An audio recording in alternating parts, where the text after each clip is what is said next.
Je travaille plus avec la direction au niveau de la pédagogie et des difficultés des enfants, comment les aider. Tout ça, c'est en fait tout le temps le travail très proche avec les élèves, avec la direction et les élèves.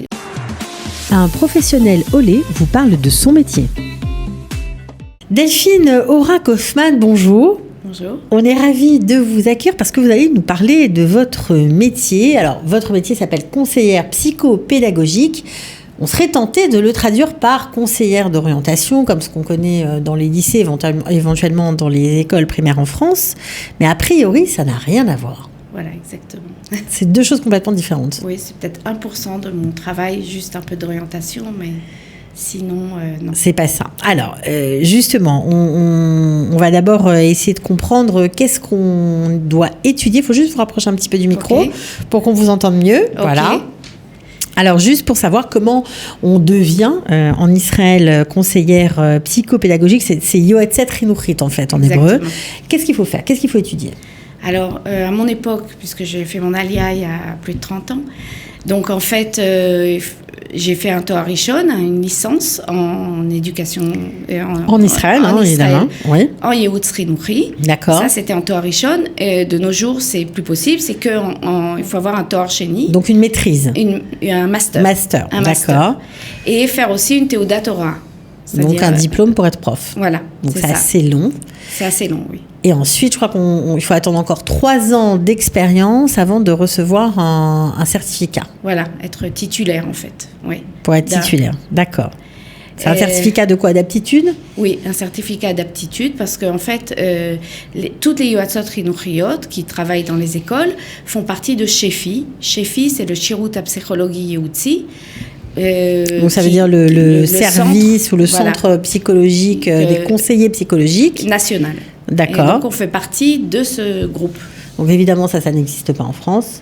C'est pas du tout la même façon de fonctionner. Donc il faut vraiment, je parle pour celles qui ont prévu de venir travailler ici, bien se renseigner pour les équivalences, etc. Puisqu'il y aura probablement des études à refaire. Voilà, c'est ça. Je ne connais pas exactement, mais je pense que... puisque c'est pas du tout basé sur la même chose. Alors, la fonction de la Yoetzet Chinuchit, c'est-à-dire la conseillère pédagogique, on va essayer de résumer comme ça, elle est avec la direction, elle est au quotidien dans l'école? Ça dépend de la grandeur de l'école. D'accord. C'est-à-dire que si l'école est grande, alors la Yoetzet se trouve...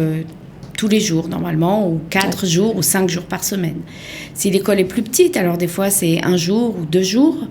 Mais elle travaille avec qui au sein de l'école? Avec la direction, seule? Elle travaille tout le temps avec la direction. C'est-à-dire qu'on est obligé de travailler avec la direction. On est vraiment... c'est vraiment une sorte de couple avec le directeur et la Yoetzet, vraiment tout le temps ensemble, c'est-à-dire même après les heures de travail. On est obligé puisque en fait c'est la direction de l'école, quoi. D'accord. Alors quand vous dites Yoetzet, c'est-à-dire que en plus de la Yoetzet Chinuchit, il y a une autre Yoetzet, c'est ça? Non. Dans l'école? Non, c'est vous. Non. D'accord, parce que je vais être sûre de bien vous suivre. Ok, donc la Yoetzet que vous représentez travaille main dans la main avec le directeur, au même titre que le directeur adjoint de l'école, ou est-ce qu'on connaît le SGAN, l'importance du SGAN dans les écoles en Israël? Non, le SGAN, lui, il s'occupe plus de l'emploi du temps, des problèmes techniques qu'il y a dans l'école. Moi, je travaille plus avec la direction au niveau de la pédagogie, du contenu pédagogique, des programmes. Exactement. Et puis aussi des difficultés des enfants, comment les aider. Tout ça, c'est en fait tout le temps... le travail très proche avec les élèves, avec la direction et les élèves. Oui. D'accord. Alors, qu'est-ce qu'on fait au quotidien quand on fait votre travail? On travaille d'abord beaucoup, okay. Avec le sourire. Et j'aime beaucoup mon travail d'abord. Et en fait, d'abord, je travaille beaucoup avec les profs parce qu'il faut que je sache, que je connaisse les enfants. Et donc, c'est les profs qui viennent et qui vous disent, voilà, tel et tel a un petit souci, là, il a un passage à vide, son père est parti à l'étranger pour 2 semaines, pour 6 mois, peu importe, tel a divorcé. C'est de ça qu'on parle avec vous ? Pas seulement. Aussi, il a du mal, par exemple, avec la lecture. Comment on pourrait l'aider ? Alors à ce moment-là, je réfléchis, j'essaye de voir qui peut m'aider à l'intérieur de l'école. Donc il y a la Mora de Chilouv en général, ou la Mora Leora Metakenet, comme on l'appelle aussi, à qui je demande de vérifier l'enfant, de revenir vers moi avec les résultats qu'elle a. On fait après un petit programme. D'abord on fait une réunion avec la direction en général, ou des fois la directrice n'y est pas, et on fait un programme. Comment aider l'enfant à avancer et après, je suis là pour revérifier comment va l'enfant, est-ce qu'il a avancé, est-ce qu'il n'a pas avancé, est-ce qu'on fait venir les parents, pas les parents. Ok, on comprend que vous êtes en lien bien sûr avec la Mora de Chilouv et bien sûr j'imagine aussi avec le psychologue de l'école. Aussi, pas beaucoup, parce qu'en fait le psychologue de l'école, en général, il est là une fois par semaine et que quelques heures. Puis lui, il est extérieur, donc il ne vit pas la même chose que vous. La même chose que nous. Il est là, oui, pour nous aider sur certaines hésitations. Il est là pour faire les examens psychologiques.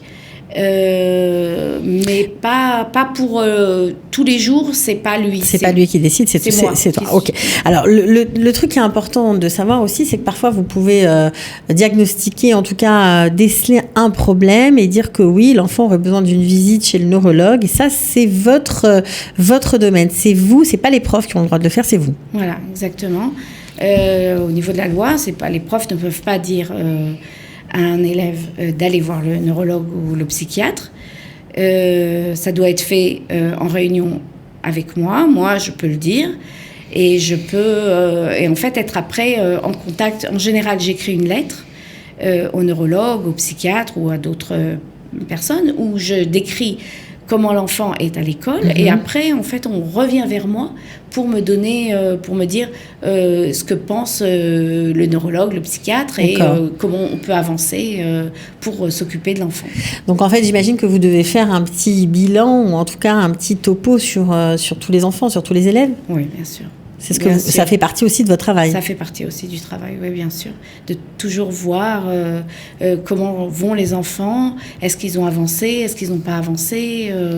C'est mon job, c'est vraiment mon job. Je suis là pour ça et il est important pour moi, pas seulement au niveau scolaire, de voir comment ils avancent, mais au niveau aussi émotionnel et psychologique, et au niveau aussi social, de voir si un enfant est mal dans sa peau parce que il y a des copains à l'école qui sont pas gentils avec lui. On pense aux Olim Khadashim, aux nouveaux immigrants, aux petits qui parfois arrivent sans la langue, peuvent pas se défendre, c'est pas toujours simple. Exactement, donc en fait... Au début, en tout cas. C'est vrai, beaucoup de Olim Khadashim, et c'est là où, par exemple, il y a une prof, je me souviens, on avait décidé ensemble de faire une journée France.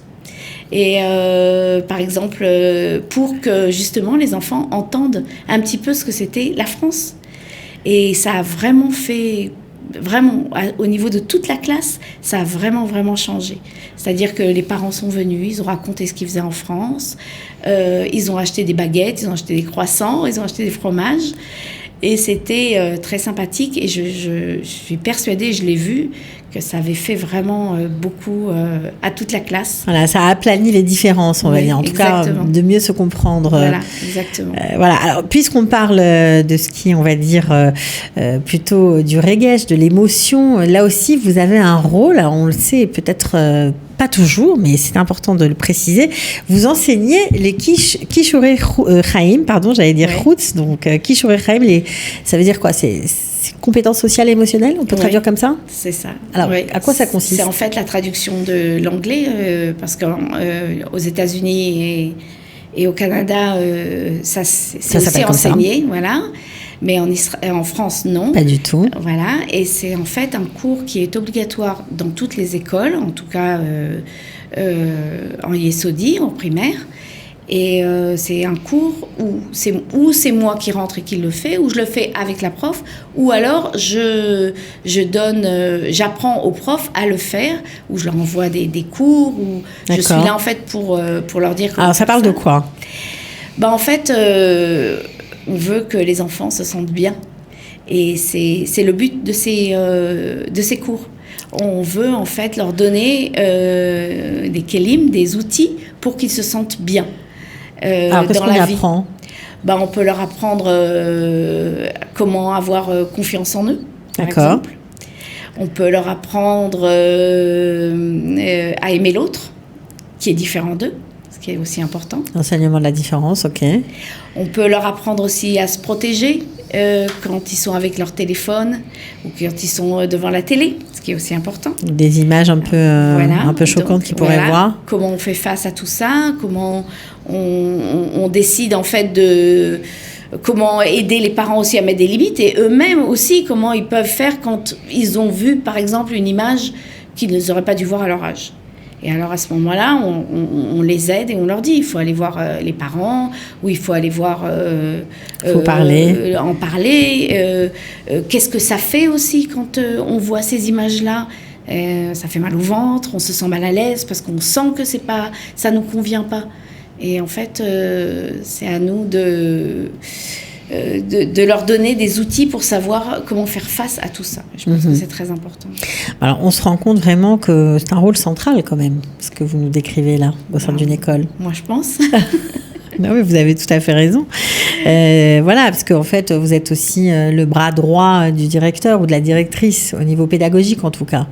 Oui, pas seulement au niveau pédagogique, à tous les niveaux. C'est-à-dire que le directeur n'a pas le temps de s'occuper de tout ce qui est émotionnel, n'a pas le temps de voir tous les papiers, les examens des enfants. Et tout donc ça, c'est vous qui pouvez l'alerter de temps en temps ? Oui, bien sûr. C'est aussi le boulot. C'est aussi votre rôle. Ouais, et aussi d'être là pour le conseiller. En fait, c'est pas seulement conseiller d'éducation pour les enfants, mais c'est aussi pour les directeurs, pour les profs.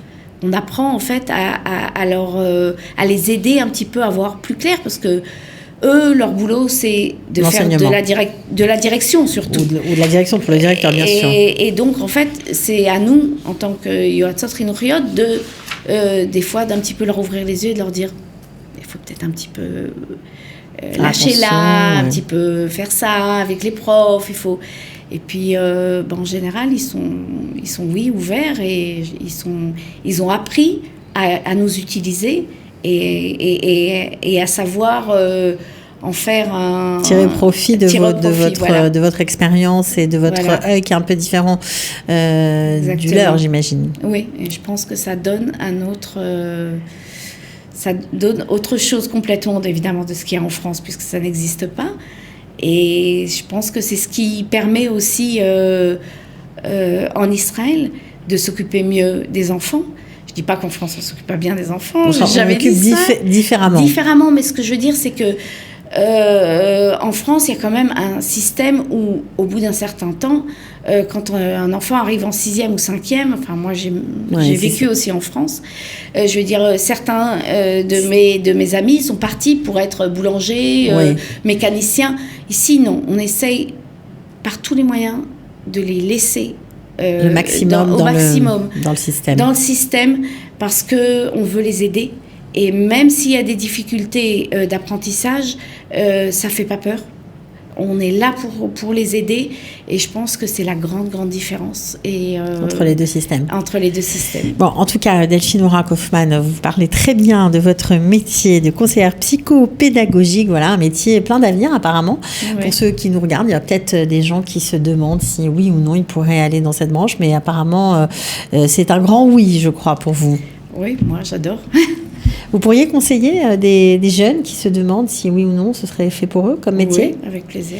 Bon, voilà, c'est parfait. En tout cas, on mettra vos coordonnées, en tout cas votre nom, votre page Facebook. Vous pourrez la contacter. Voilà, c'était Delphine Aura-Kaufmann. Merci beaucoup d'avoir participé à l'émission et de nous avoir éclairé sur votre beau métier. À bientôt. Merci. Ciao. Un professionnel Olé vous parle de son métier.